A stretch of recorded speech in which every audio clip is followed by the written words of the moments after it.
Hello and welcome my dear student. स्वागत है आपका बायो पॉइंट की आज इस क्लास में, जिसमें आज हम आप स्टडी करेंगे मैकेनिज्म ऑफ ह्यूमन डाइजेशन की, फूड डाइजेशन की प्रोसेसिंग को, मैकेनिज्म को। एंड हम लोगों ने पिछले पार्ट में स्टडी किया था, ह्यूमन डाइजेस्टिव सिस्टम का इंट्रोडक्शन सीखा था, ह्यूमन डाइजेस्टिव एंजाइम की स्टडी की थी, गैस्ट्रो इंटेस्टाइनल हार्मोन्स को सीखा था, उसके फंक्शन को सीखा था, जिसकी लिंक डिस्क्रिप्शन बॉक्स में दी हुई है, आप जा करके देख सकते हैं। सो आइए आज का टॉपिक स्टार्ट करते हैं और सीखते हैं मैकेनिज्म ऑफ डाइजेशन को।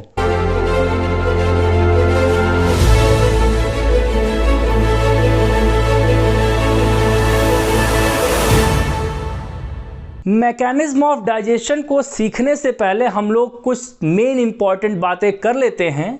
यहाँ पे 7 मेन कंपोनेंट्स थे जिसको कि हम लोग चर्चा कर चुके हैं: carbohydrate, protein, fat, minerals, water and roughage, जिनको कि हम लोग डाइटरी फाइबर्स भी कहते हैं।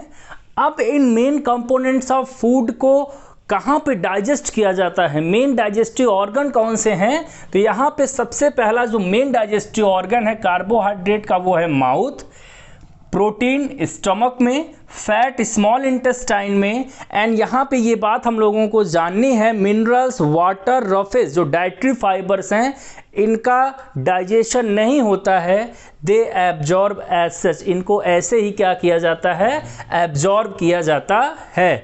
अगर हम लोग कार्बोहाइड्रेट के डाइजेशन की बात करें तो मेन डाइजेशन माउथ में, बट स्मॉल इंटेस्टाइन में कंप्लीट डाइजेशन होता है। ऐसे ही प्रोटीन का भी कंप्लीट डाइजेशन कहाँ पे एंड होता है, स्मॉल इंटेस्टाइन। फैट का डाइजेशन स्मॉल इंटेस्टाइन में ही कंप्लीटली होता है।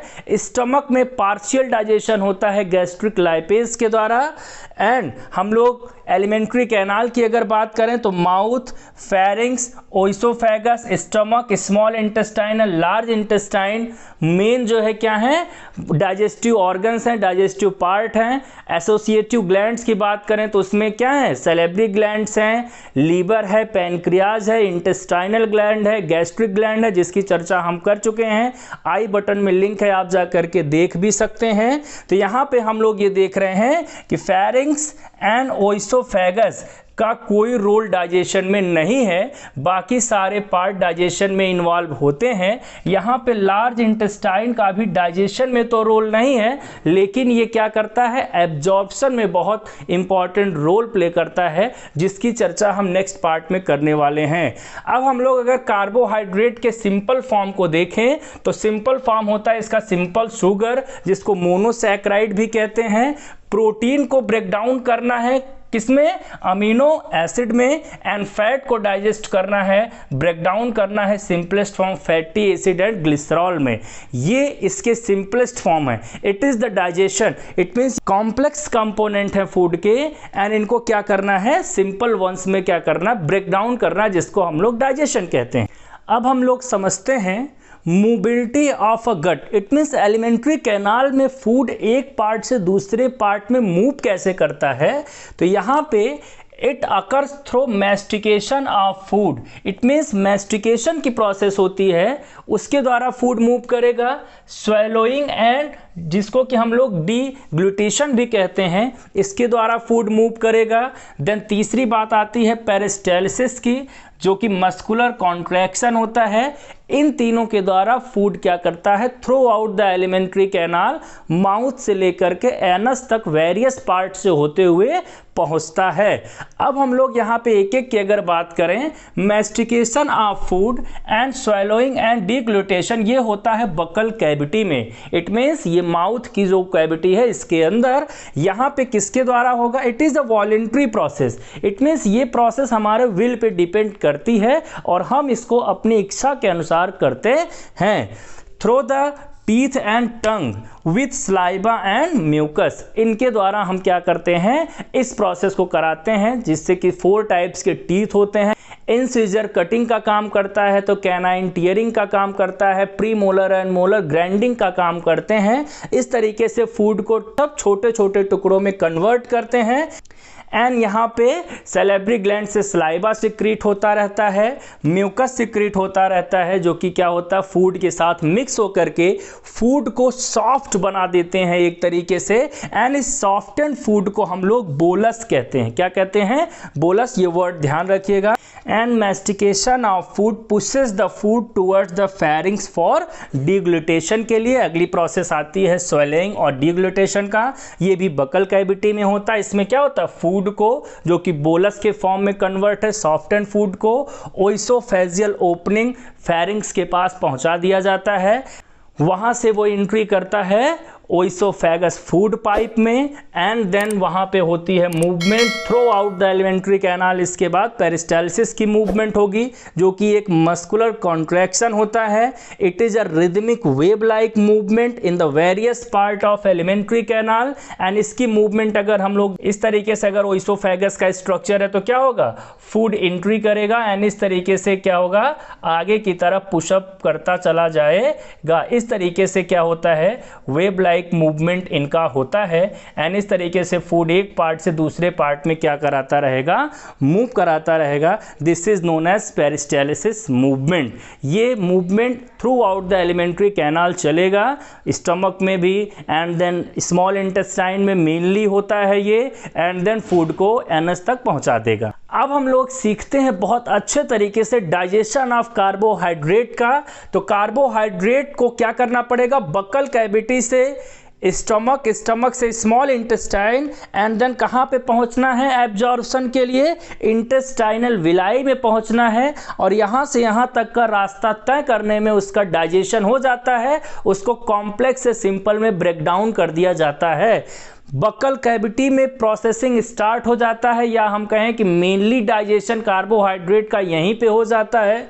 लगभग 30% डाइजेशन हो जाता है। और हम लोग यहाँ पे देख पा रहे हैं कि स्टार्च जो कि बॉइल्ड फॉर्म में होता है, जिसको कि हम लोग ईट करते हैं, लगभग 30% डाइजेस्ट यहाँ पे हो जाता है। कैसे हो जाता है? क्योंकि यहाँ पे सैलिवरी ग्लैंड्स हैं जो टाइलिन सिक्रीट करते हैं और लाइसोजाइम सिक्रीट करते हैं। तो लाइसोजाइम के बारे में हम लोग चर्चा कर चुके हैं। एंटीबैक्टीरियल एजेंट है। इट मींस फूड के साथ जो हार्मफुल बैक्टीरिया वगैरह आते हैं उनको किल करने का काम करता है। यहाँ पे टाइलिन, जिसको सैलिवरी एमाइलेज भी कहते हैं, जिसका pH 6.8 से 7 के आसपास होता है, वो कार्बोहाइड्रेट को डाइसैक्राइड में कन्वर्ट कर देता है। अभी हम लोग को ध्यान रखना पड़ेगा, डाइसैक्राइड नहीं, किसमें कन्वर्ट करना है? मोनोसैक्राइड में, ग्लूकोज में कन्वर्ट करना है। तो यहाँ पे डाइसैक्राइड में। देन स्टमक की बात करें तो no digestion of carbohydrate occurs here. And small intestine की बात करें तो फूड कहाँ पे पहुंचेगा? स्टमक से स्मॉल इंटेस्टाइन के डुओडेनम में, फर्स्ट पार्ट में पहुंचेगा। और वहां पे स्टार्च, जो बचा हुआ स्टार्च है, वहां पे पैनक्रियाटिक एमाइलेज, जो कि पैनक्रियाटिक ग्लैंड के द्वारा सिक्रीट होंगे, वो क्या करेंगे? जिनका pH 8 से 8.2 के बीच में होता है, वो बचे हुए स्टार्च को, 30% ही तो यहाँ पे हुआ था, जो बचा हुआ है उसको डाइसैक्राइड में कन्वर्ट करेंगे। देन इंटेस्टाइनल ग्लैंड में फूड कहाँ पे पहुंच गया? इसके बाद पहुंच गया आपके जेजनम एंड इलियम में, स्मॉल इंटेस्टाइन के अगले पार्ट में। वहां पे माल्टोस, सुक्रोज, लैक्टोज, ये सब डाइसैक्राइड फॉर्म है। इसको किस में कन्वर्ट किया जाएगा? मोनोसैक्राइड में कन्वर्ट किया जाएगा। माल्टोस की बात करें तो उसको माल्टेज एंजाइम, pH 8.5 सबका होता है लगभग। सुक्रोज की बात करें तो सुक्रेज, एंड लैक्टोज की बात करें तो लैक्टेज एंजाइम क्या करते हैं? ग्लूकोज में कन्वर्ट करते हैं। ग्लूकोज प्लस फ्रक्टोज में, ग्लूकोज प्लस ग्लूकोज में कन्वर्ट करते हैं। तो यहाँ पे हम देख पा रहे हैं these are the monosaccharides unit. Food कहाँ से चला? बकल कैविटी से स्मॉल इंटेस्टाइन में कार्बोहाइड्रेट का कंप्लीट डाइजेशन हुआ। And then intestinal villi, it means क्या होगा? एब्जॉर्प्शन के लिए उसको भेज दिया जाएगा। एंड जो अनडाइजेस्टेड है उसको लार्ज इंटेस्टाइन के पार्ट में भेज दिया जाएगा एंड वो रेक्टम में कलेक्ट हो जाएगा। अब हम लोग बहुत अच्छे तरीके से समझते हैं डाइजेशन ऑफ प्रोटीन। प्रोटीन कैसे ट्रेवल करेगा, बकल कैविटी में, बट वहाँ पे डाइजेशन प्रोटीन का नहीं होगा। देन ओइसोफेगस, वहाँ पे भी डाइजेशन नहीं होगा, वो केवल पेरिस्टालसिस मूवमेंट से फूड को आगे स्टमक, जे शेप्ड स्टमक में सेंड कर देता है, जिसके 4 पार्ट्स होते हैं, जिसके बारे में हम खूब डिस्कस कर चुके हैं। वहाँ पे गैस्ट्रिक ग्लैंड्स प्रेजेंट होती हैं जो कंसिस्ट करती हैं 2 cells, parietal cells and peptic cell. यहाँ पे जो पेराइटल सेल्स हैं वो HCl सिक्रीट करते हैं, जो कि क्या होता है, स्ट्रॉन्ग एसिड होता है, एंड वो एक्ट करता है पेक्टिक सेल्स के द्वारा सिक्रीट किए हुए पेप्सिनोजन पे एंड प्रोरेनिन पे। HCl जब पेप्सिनोजन एंड प्रोरेनिन पे एक्ट करेगा तो उसको एक्टिवेट कर देगा और कन्वर्ट कर देगा पेप्सिन एंड रेनिन में। यहाँ पे हम लोगों को एक बात और समझ लेनी चाहिए कि यहाँ पे HCl चूंकि स्ट्रॉन्ग एसिड है तो म्यूकस यहाँ पे सिक्रीट होता है म्यूकस नेक सेल के द्वारा, जो कि स्टमक की वॉल को क्या करता है, प्रोटेक्ट करता है, फर्दर किसी भी इरोजन से स्टमक की वॉल पे इफेक्ट पड़ने नहीं देता है। अब हम लोग आगे बात करें, जब पेप्सिन एंड रेनिन एक्टिवेट हो जाते हैं तो वो कॉम्प्लेक्स प्रोटीन पे वर्क करते हैं, जिनका पीएच अगेन 1.2 टू 1.5 यहाँ पे एसिडिक मीडियम में फूड कन्वर्ट हो जाता है। लगभग 4 to 5 आवर तक ये प्रोसेसिंग चलती है, एंड देन कन्वर्ट करेगा कॉम्प्लेक्स प्रोटीन को पेप्सिन किसमें, प्रोटीजेस एंड पेप्टोन्स में। एंड मिल्क प्रोटीन जो कि बच्चों में होता है, केसिन जिसको हम लोग कहते हैं, उस पर रेनिन फंक्शन करेगा, इसका भी पीएच 1.5 होता है, वो पैराकेसिन में क्या करेगा, कन्वर्ट करेगा, एंड पैराकेसिन को फर्दर रेनिन कैल्शियम आयन के प्रेजेंस में कैल्शियम पैराकेसिनेट में क्या करता है, कन्वर्ट करता है। It is a simple casein form, and then इसके बाद फूड पहुंचेगा कहाँ पे, स्मॉल इंटेस्टाइन में। लेकिन अब हम लोग को ध्यान ये रखना है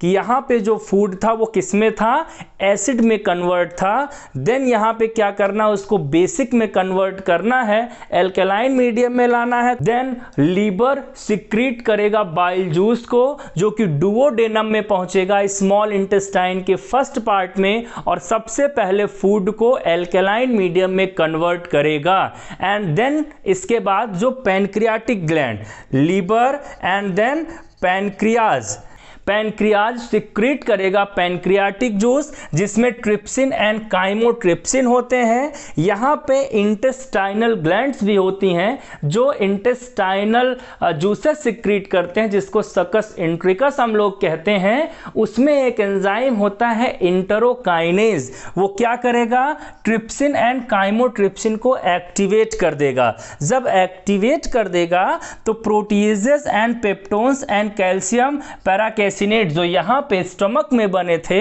एल्कलाइन मीडियम में कन्वर्ट होने के बाद ट्रिप्सिन एंड काइमोट्रिप्सिन एक्टिवेट होकर के इंटरोकाइनेज से, एंड उसको कन्वर्ट कर देगा पेप्टाइड्स एंड डाइपेप्टाइड्स में। अगेन इसके बाद फूड पहुंचेगा जेजनम एंड इलियम में, एंड जेजनम एंड इलियम में पेप्टाइड एंड डाइपेप्टाइड्स को पेप्टाइडेज एंजाइम के प्रेजेंस में किसमें कन्वर्ट कर दिया जाएगा, अमीनो एसिड में। It is the simple form of protein, and then it is sent into the intestinal villi for the absorption, and undigested part को large intestine में रेक्टम पार्ट में कलेक्ट कर लिया जाएगा डिफिकेशन के लिए।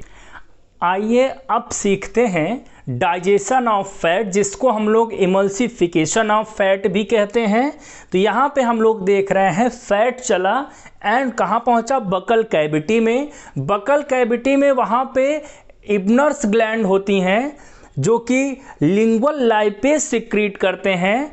6.8 इसका पीएच होता है, एंड ये क्या करता है, कोई सिग्निफिकेंट डाइजेशन फैट का नहीं करा पाता है। इट मीन्स हम लोग मान के चलें कि यहाँ पे फैट का डाइजेशन न के बराबर होता है। देन इसके बाद आगे पहुँचा ओइसोफेगस में। ओइसोफेगस में कोई डाइजेशन नहीं होता है, एंड ओइसोफेगस के बाद स्टमक, जे शेप्ड स्ट्रक्चर, पेरिस्टाल्टिक मूवमेंट चल रहा है।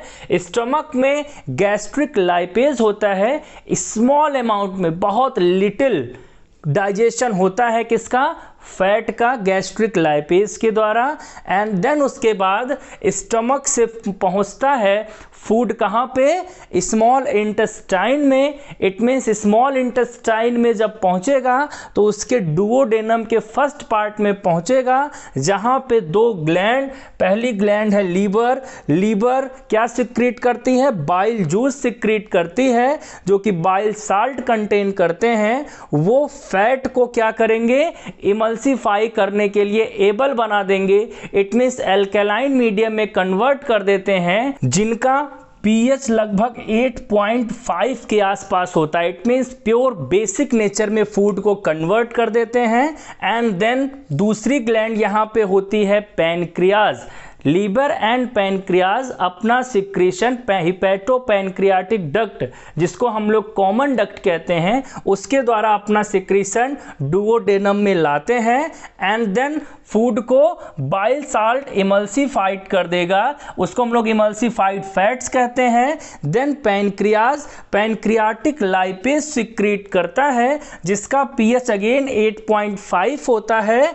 एंड वो क्या करेगा, फैट को फैटी एसिड एंड ग्लिसरॉल में कन्वर्ट कर देगा। यहाँ पे एक बात और ध्यान रखना है, इंटेस्टाइनल ग्लैंड ये भी इंटेस्टाइनल जूसेस सिक्रीट करते हैं, जिसको सकस इंट्रिकस कहते हैं। ये इंटेस्टाइनल लाइपेज सिक्रीट करते हैं और ये काम होता है जेजनम एंड इलियम में। ये भी क्या करेंगे, फैटी एसिड एंड ग्लिसरॉल में फैट को कन्वर्ट करने में हेल्प करेंगे। It is the complex form and then it is converted into simpler form by this process, and then it enters into, कहां पे इंटर करेगा, इंटेस्टाइनल विलाई में। वहां से एब्जॉर्प्शन हो जाएगा, एंड एब्जॉर्प्शन के बाद जो अनडाइजेस्टेड होगा उसको भेज दिया जाएगा कहां पे, लार्ज इंटेस्टाइन में। एंड लार्ज इंटेस्टाइन के किस पार्ट में कलेक्ट होगा, रेक्टम पार्ट में कन्वर्ट हो जाएगा।